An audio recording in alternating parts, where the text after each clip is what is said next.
אז מה זאת תסמונת דוויין? מדובר בעצם בפזילה מולדת שיש לה כמה מאפיינים ויש לה גם כמה סוגים. הגורם הפזילה הזאת הוא היעדר עצבוב של השריר שאמור להוציא את העין החוצה, של הלטרל רקטוס.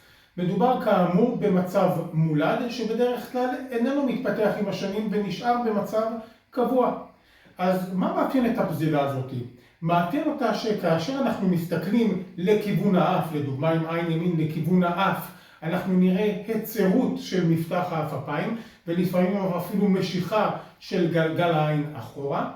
לגבי הסוגים עצמם, אז יש לנו 3 סוגים עיקריים. בסוג הראשון בעצם יש לנו הגבלה בהוצאה של העין החוצה, באבדוקציה, ולכן הרבה פעמים אנחנו נראה במבט הישר, נראה לפעמים פזילה פנימה. הסוג השני של הפזילה, הטייפ 2, מדובר בהגבלה של תנועת עין פנימה לכיוון האף, לדוגמה בעין ימין באדוקציה.